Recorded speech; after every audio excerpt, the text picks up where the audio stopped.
An amplifier is an electronic device used for increasing the amplitude of electrical signals.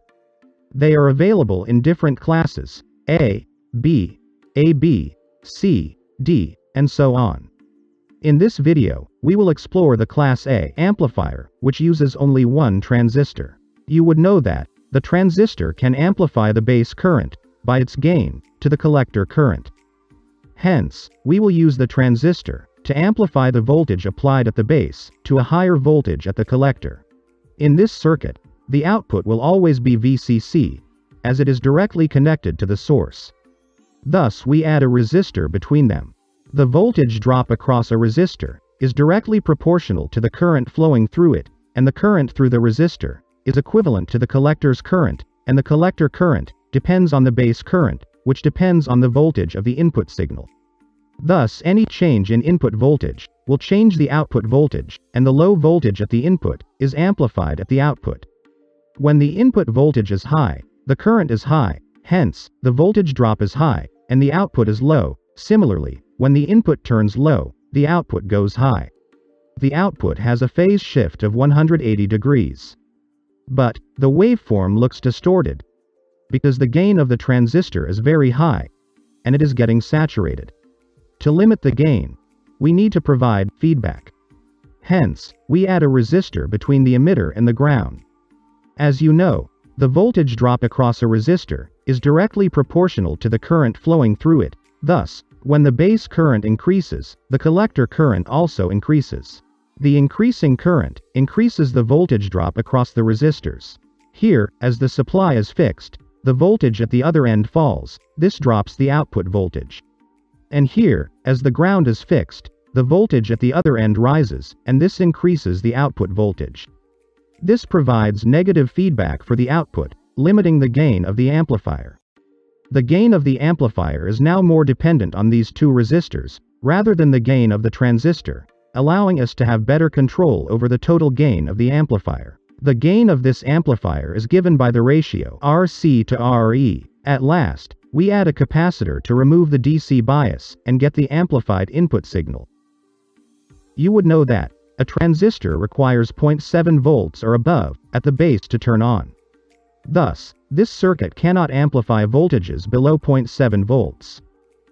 To make this actually work, we need to add a DC bias to the input signal, such that the input signal is always above 0.7 volts.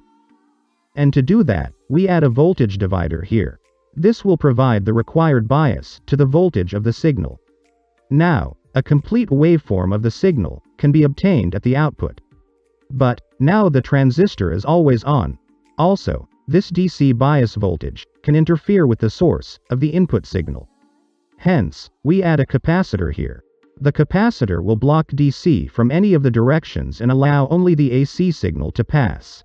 The input signal is first biased, such that it's above 0.7 volts, then the signal is amplified by the transistor, with the gain provided by the relation between RC and RE, and at last, the DC bias is removed to obtain the amplified signal. This is how a Class A amplifier works. This is the simplest type of Class A amplifier circuit. We can add more components to it for improvements. In this circuit, the biasing resistor is connected after the RC. When the input voltage increases, the base current increases, which increases the collector current, and the voltage at the output falls. This also drops the bias voltage, thus the base current drops, collector current drops, and the voltage at output rises. This resistor now provides the negative feedback, and limits the gain of the amplifier. This circuit has a capacitor across this resistor. This increases the AC gain of the amplifier. The capacitor will block the DC, thus the amplification of DC will depend on the resistors, but for AC, the capacitor will act as a short circuit. Its gain will depend on the beta of the transistor, which is in hundreds, thus you can amplify a very weak signal to strong signal. This circuit uses the Darlington transistor in place of the single transistor. Darlington transistor is two transistors within a single package, one small pilot transistor, and another larger switching transistor. This increases the current handling capacity and gain of the circuit. Also, This provides high impedance at the input and low impedance at the output. This circuit has a transformer, in place of RC, to increase the efficiency of the circuit. However, the transformer is an inductive device due to its windings and core, so using inductive components in amplifier switching circuits is best avoided, as any back EMFs generated may damage the transistor. A Class A amplifier can reproduce full waveform, with very low distortions, but as the transistor is biased, it's always on. This and some other factors reduce its efficiency to less than 30%, which is very low. Now you know how a Class A amplifier works. In the upcoming videos, we will explore the remaining classes of amplifiers. Thank you for watching.